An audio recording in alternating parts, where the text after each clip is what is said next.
अवधूत चिंतन श्री गुरुदेव दत्त. तुम्हा सगळ्यांचं आपल्या चॅनलमध्ये स्वागत करते. तुमचा दिवस हा आनंदी जावो, शुभ जावो अशी स्वामींच्यांनी प्रार्थना करते. आज आहे गुरुवार, म्हणून सगळ्यांना शुभ गुरुवार. स्वामी कृपा सदैव तुमच्या सोबत राहो. आई जगदंबेचा आशीर्वाद तुम्हा सगळ्यांना मिळत अशी स्वामींच्यांनी प्रार्थना करते आणि कुलदेवीच्या चरणी प्रार्थना करते. तर तुम्हाला दसऱ्याच्या दिवशी काय खरेदी करू शकतात किंवा शुभ मुहूर्त वगैरे बघावा लागतो का, त्याविषयी मी सांगणार आहे. किंवा खरेदी आपण काय करू शकतो ते देखील. आणि गायत्री माता ज्या असतात, ज्या गायत्री माता आपल्या आहेत, त्यांचं आपल्याला पूजा करायची असते. एका वर्षामध्ये एकदाच हा मुहूर्त येत असतो आणि सगळ्यांनीच तर श्री गायत्री माता ज्या आहेत त्यांचा उत्सव हा साजरी केला जातो दिंडोरी प्रणित केंद्रांमध्ये, आणि बऱ्याच ठिकाणी केंद्रांमध्ये देखील हा सण साजरा केला जातो. तो येत असतो आपला दसऱ्याच्या दिवशी हा सण साजरा केला जातो. तर माता गायत्री, श्री गायत्री माता व गायत्री मंत्र हे आपले आर्य धर्माचे मूळ अधिष्ठान असून आपल्या सेवा मार्गाची मूळ देवता आहेत, हे आपल्या सगळ्यांनाच माहिती आहे.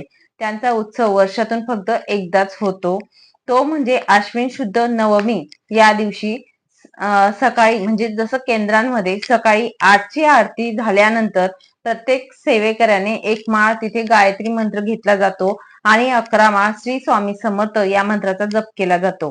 ठीक 10:30ची जी आरती होत असते केंद्रांमध्ये, त्यानंतर 5 नैवेद्य असतात, ते गायत्री मातेला दाखवले जातात, केंद्रांमध्ये दाखवले जातात. आणि कुलदेवता नारायणांचा एक नैवेद्य, नंतर गायत्री मातेचा 5 नैवेद्य, या प्रकारे केंद्रांमध्ये सेवा होत असते आपली. तर तुम्हाला सांगेल, तर आपण देखील आपल्या घरामध्ये गायत्री मातेची सेवा कशा प्रकारे करू शकतो. आता गायत्री मातेचा जर फोटो किंवा मूर्ती ही घरात ठेवणं म्हणजे ठेवत नाही, चालत नाही ठेवायला, कारण त्याचे नियम देखील तेवढेच असतात. आपल्याला सोहळं सगळंच पाळावं लागतं. फक्त आपल्याला काय दिलेलं असतं की गायत्री मंत्र जो आहे हा आपण म्हणजे म्हणू शकतो. आपल्याला का म्हणावा लागतो गायत्री मंत्र, जसं मी तुम्हाला सांगितलं की हा मंत्र जो असतो आर्य धर्माचे मूळ अधिष्ठान असते. गायत्री मंत्र जो असतो तो, किंवा गायत्री माता ज्या आहेत त्या, गायत्री मंत्र म्हटल्याने आपले जे पाप दोष असतात ते कमी होत असतात किंवा पाप लागत नाही असं म्हटलं जातं. आणि सगळ्यात उच्च कोटीचा मंत्र जर असेल तर गायत्री मंत्र असतो. तर आपल्याला एवढी सेवा आपल्याला करायची आहे त्या दिवशी. आता सेवा दसऱ्याच्या दिवशी कोणती करायची, गायत्री मातेची, ती सांगते. थोडक्यात सेवा आहे, जास्तीची सेवा नाहीये, पण निदान आपल्या घरात व्हायला हवी एवढं सांगेल. तसेच तसेच तुम्हाला सांगेल की दसऱ्याच्या दिवशी आपण कोणत्या गोष्टी घेऊ शकतो ते देखील या व्हिडिओमध्ये तुम्हाला शेअर करून देते. तर आपल्याला श्री गायत्री मातोश्रींचं शुद्ध तूप, गुळ, गव्हाच्या पिठाचा प्रसाद करावा. आपण म्हणजे देवघरासमोरच आपण प्रसाद दाखवला तरीही चालेल, काही हरकत नाही. कारण आपल्या देवघरात जरी गायत्री माता नाहीत, पण स्वामी महाराज आहेत, त्या रूपात आपण सगळं त्यांच्या रूपात बघत असतो, म्हणून आपण दाखवायचं आहे. शुद्ध तूप, गुळ आणि गव्हाच्या पिठाचा प्रसाद जो असतो तो दाखवायचा आहे. आणि या प्रकारे आपल्याला गायत्री सहस्रनाम, गायत्री जप जो असतो तो करायचा आहे. आणि जर तुम्ही हवन करणार असाल तर मी जसं बोललेली आहे हवनाच्या व्हिडिओमध्ये, तुम्हाला हवनामध्ये गायत्री मंत्र देखील तुम्ही 24 वेळा घेऊ शकतात. स्त्रियांनी 24 वेळाच घ्यावा असं मी सांगेन. तर तुम्ही नैवेद्य देखील गायत्री मातेला दाखवायचा. आपल्या घरामध्ये गायत्री सहस्रनाम जर तुम्हाला आपल्याला येत नाही तर मोबाईलवर तुम्ही लावून दिलं, त्या दिवशी नक्कीच आपण मोबाईलला लावून द्या एवढं सांगेल. दसऱ्याच्या दिवशी म्हणजे नवमीच्या दिवशी, आणि नवमीला होम करणार असतो त्या दिवशी.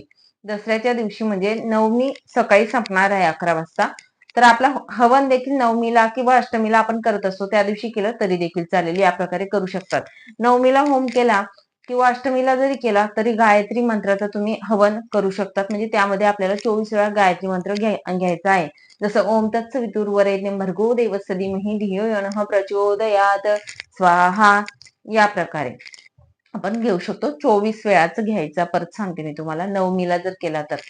तर आता पुढचं मी तुम्हाला सांगेल की दसरा जो तिथी असतो, दसरा हा मुहूर्त जो असतो हा वर्षामधील जे मेन मुहूर्त असतात आपले, त्या मुहूर्तांपैकी एक शुभ मुहूर्त मानला जातो. त्या दिवशी आपण कुठलाही तिथी किंवा काहीही कुठेही ब्राह्मणांजवळ किंवा कुठेही बघायची गरज नसते, एवढा शुभ मुहूर्त मानला जातो. त्यामुळे त्या दिवशी तुम्ही काहीही वस्तू खरेदी करू शकता. त्या दिवशी तुम्हाला तिथी किंवा कुठलीही काही बघायची गरज नाही.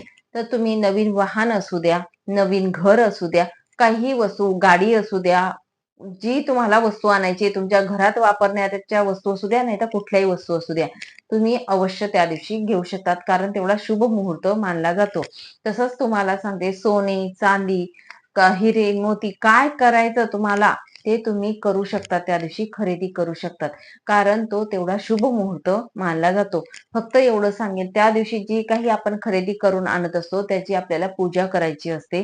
पूजा करूनच आपण ती वस्तू वापरायला काढायची असते, एवढं सांगेल. तर तसंच तुम्हाला सांगेल, त्या दिवशी आपलं घर स्वच्छ आणि शिशिरभूत करायचं आहे. आपला घराचा मेन दरवाजा जो असतो तो स्वच्छ ठेवायचा, उंबरठा देखील स्वच्छ ठेवायचा आहे. उंबरठ्याला हळदीचं लेपन करायचंच आहे.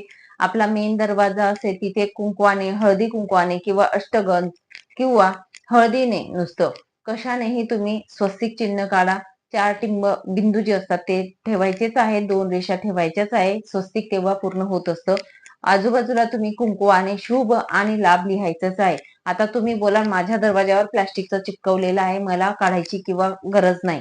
तुम्हाला सांगू का, प्लास्टिकचे चालत नाहीत, म्हणून मी तुम्हाला आग्रह करून सांगेल, दसऱ्याच्या दिवशी तुम्हाला या कुंकवाने किंवा हळदी कुंकू मिश्रित या प्रकारे तुम्ही काढू शकतात. मेन दरवाजा हा गोमूत्राने स्वच्छ करायचा, उंबरठा देखील स्वच्छ करायचा, हळदीचं लेपन करायचं आणि आपल्या जे उंबरठ्यावर आहे तिथे हळदी कुंकू लावून आपल्याला पूजा करायची असते. कारण मेन मुहूर्त असल्यामुळे ह्या गोष्टी करायच्या आहेत. आपला देवघर असो, देवघरावर छोटस स्वस्तिक तुम्ही कुंकवाने काढा. तसंच आपलं जी तिजोरी असते, तिजोरीला सुद्धा तुम्ही स्वच्छ जो दरवाजा असतो तो पुसून घ्या आणि तिथे देखील स्वस्तिक काढायचं आहे.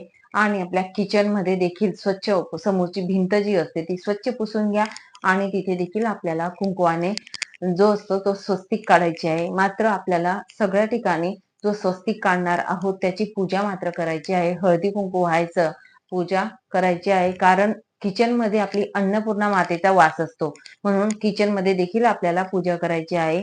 तसंच आपल्या तिजोरीमध्ये आपल्याला माहिती आहे लक्ष्मी माता असते, वास करत असतात, म्हणून आपल्याला तिथे देखील पूजा करायची आहे.